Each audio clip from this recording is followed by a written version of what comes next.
ನಮಸ್ತೆ ವೀಕ್ಷಕರೇ, ಕುಮಾರ್ ನ್ಯೂಸ್ 1 ಕನ್ನಡ ಚಾನಲ್ಗೆ ನಿಮಗೆಲ್ಲರಿಗೂ ಸ್ವಾಗತ. ಲೋಕಸಭಾ ಚುನಾವಣೆಗೆ ಕರ್ನಾಟಕದಿಂದ 9 ಸ್ಥಾನಗಳನ್ನು ಗೆದ್ದು ಇಲ್ಲಿ ಎನ್.ಡಿ.ಎ ಮೈತ್ರಿಕೂಟ 19 ಸ್ಥಾನಗಳನ್ನು ಗೆದ್ದಿತ್ತು ಕರ್ನಾಟಕದಲ್ಲಿ. ಅದರಲ್ಲಿ ಆಡಳಿತಾರೂಢ ಕಾಂಗ್ರೆಸ್ 9 ಸ್ಥಾನಗಳನ್ನು ಗೆದ್ದು ಈ ಒಂದು ಎರಡಂಕಿಯ ಮೊತ್ತವನ್ನು ದಾಟದೆ ಒಂದು ಕೆಳಗಿನ ಹೀನ ಸ್ಥಿತಿಗೆ ಬಂದಿತ್ತು ಅಂತಲೂ ಹೇಳ್ಬೋದು. ಆದರೆ ಈ 9 ಸ್ಥಾನ ಗೆದ್ದಿರೋದ್ರಲ್ಲಿ ಈಗ 1 ಸ್ಥಾನ ಕಳ್ಕೊಳ್ಳೋ ಒಂದು ಚಾನ್ಸಸ್ಸು ತುಂಬ ಇದೆ ಅಂತಲೂ ಸಹ ಕೆಲವೊಂದು ಮಾಧ್ಯಮಗಳಲ್ಲಿ ನಾವು ನೋಡ್ತಾ ಬಂದಿದ್ದೀವಿ ವೀಕ್ಷಕರೇ.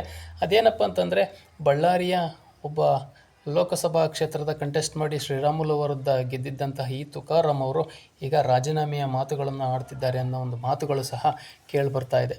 ಹಾಗಾದರೆ ಈ ಮಾತು ಇದು ಎಷ್ಟು ನಿಜ ಎಷ್ಟು ಸುಳ್ಳು ಅನ್ನೋದು ನಮಗೆ ಖಂಡಿತ ಅರ್ಥ ಆಗ್ತಾ ಇಲ್ಲ. ಇದು ಬಂದಿರತಕ್ಕಂಥ ಒಂದು ಪೇಪರ್ ಸುದ್ದಿಯನ್ನು ನಾವು ನೋಡ್ತಾ ಇದ್ದೀವಿ. ಈಗ ತುಕಾರಾಮ್ ಅವರು ರಾಜೀನಾಮೆ ಕೊಡ್ತಾರಾ ಅನ್ನೋದಕ್ಕೆ ನಾವೊಂದು ಸಂಕ್ಷಿಪ್ತವಾಗಿ ನೋಡ್ಕೊಂಡು ಬರೋಣ ವೀಕ್ಷಕರು. ಯಾಕೆ ಈ ನಿರ್ಧಾರ ತಗೊಂಡ್ರು ಅನ್ನೋದನ್ನ. ಅದಕ್ಕೂ ಮುಂಚೆ ನಮ್ಮ ಚಾನಲ್ನ ಸಬ್ಸ್ಕ್ರೈಬ್ ಮಾಡಿಲ್ಲ ಅಂದರೆ ದಯವಿಟ್ಟು ಸಬ್ಸ್ಕ್ರೈಬ್ ಮಾಡ್ಕೊಳ್ಳಿ ಮತ್ತು ಬೆಲ್ ಬಟನ್ ಮೇಲೆ ಕ್ಲಿಕ್ ಮಾಡಿ. ಹೌದು ವೀಕ್ಷಕರೇ, ನೂತನ ಸಂಸದರಾಗಿ ಆಯ್ಕೆಯಾಗಿರುವ ಈ ತುಕಾರಾಮ್ ಸಂಡೂರು ಶಾಸಕರ ಸ್ಥಾನಕ್ಕೆ ರಾಜೀನಾಮೆ ನೀಡಿ ಲೋಕಸಭೆಗೆ ಹೋಗುವ ಸಾಧ್ಯತೆ ತೀರಾನೇ ಕಡಿಮೆ ಎಂದು ಮೂಲಗಳು ತಿಳಿಸ್ತವೆ. ಮಹರ್ಷಿ ವಾಲ್ಮೀಕಿ ಪರಿಶಿಷ್ಟ ಪಂಗಡ ಅಭಿವೃದ್ಧಿ ನಿಗಮದ ಹಣ ದುರುಪಯೋಗದ ಆರೋಪದ ಮೇಲೆ ಸಿದ್ದರಾಮಯ್ಯ ಸಂಪುಟದಿಂದ ಬಿ. ನಾಗೇಂದ್ರ ಅವರು ರಾಜೀನಾಮೆ ನೀಡಿರುವ ಹಿನ್ನೆಲೆಯಲ್ಲಿ ಈ ನಿರ್ಧಾರ ಮಾಡಲಾಗಿದೆ ಎಂದು ಈಗ ತಿಳಿದು ಬರ್ತಾಗಿರ್ತಕ್ಕಂಥ ಸುದ್ದಿ. ತುಕಾರಾಮ್ ಅವರು ಲೋಕಸಭಾ ಚುನಾವಣೆಗೆ ಸ್ಪರ್ಧಿಸಲು ಹಿಂದೇಟು ಹಾಕಿದ್ದಾರೆ. ಅವರಿಗೆ ಒಲ್ಲದ ಮನಸ್ಸಿನಿಂದ ಆದರೂ ಸಹ ಕಾಂಗ್ರೆಸ್ ಪಕ್ಷ ಅವರಿಗೆ ಟಿಕೆಟನ್ನು ಕೊಟ್ಟಿತ್ತು.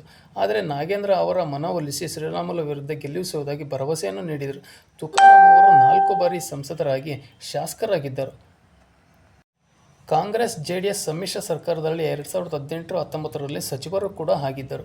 ಸದ್ಯಕ್ಕೆ ಅಂತಹ ಯಾವುದೇ ರೀತಿಯ ಪ್ಲಾನ್ ನನ್ನ ಬಳಿ ಇಲ್ಲ ಎಂದು ತುಕಾರಾಮ್ TNIEಗೆ ತಿಳಿಸಿದ್ದಾರೆ.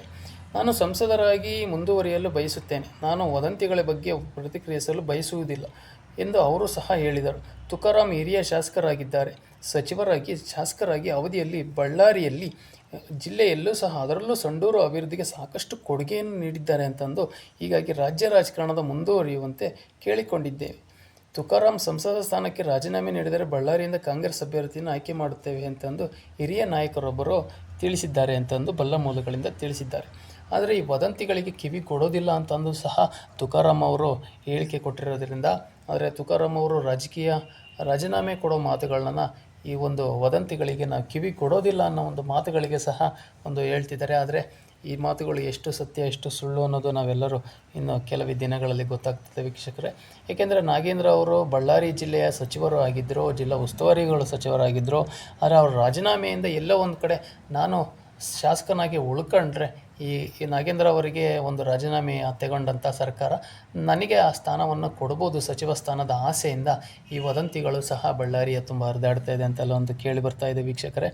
ಆದರೆ ಈ ತುಕಾರಾಮ್ ಅವರಿಗೆ ರಾಜೀನಾಮೆಯನ್ನು ಯಾವ ರೀತಿ ಅಕ್ಸೆಪ್ಟ್ ಮಾಡುತ್ತೆ BJP ರಾಜ್ಯ ಕಾಂಗ್ರೆಸ್ ಹೈಕಮಾಂಡ್ ಮತ್ತು ಕಾಂಗ್ರೆಸ್ ರಾಜ್ಯ ನಾಯಕರಾದಂಥ CM ಸಿದ್ದರಾಮಯ್ಯ ಅವರು ಮತ್ತು DK ಶಿವಕುಮಾರ್ ಅವರು ಯಾವ ರೀತಿಯ ಒಂದು ಪ್ರತಿಕ್ರಿಯೆ ಕೊಡ್ತಾರೆ ಅನ್ನೋದು ಸಹ ತುಂಬಾ ಇಂಪಾರ್ಟೆಂಟ್ ಆಗ್ತದೆ.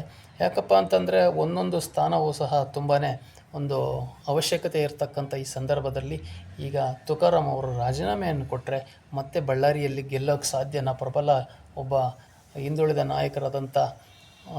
ಹಿಂದುಳಿದ ಸಮುದಾಯದ ನಾಯಕರಾದಂಥ ಶ್ರೀರಾಮುಲು ವಿರುದ್ಧ ಗೆದ್ದಿರೋದು ನಿಜಕ್ಕೂ ಸಾಧನೆ ಅಂತಲೇ ಹೇಳ್ಬೋದು.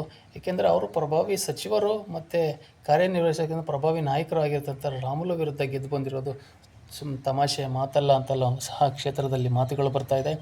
ಆದರೆ ತುಕಾರಾಮ್ ಅವರ ರಾಜೀನಾಮೆ ಖಂಡಿತ ಅದನ್ನು ಯಾರೂ ಸಹ ಒಪ್ಪೋದಕ್ಕೆ ಅಸಾಧ್ಯ.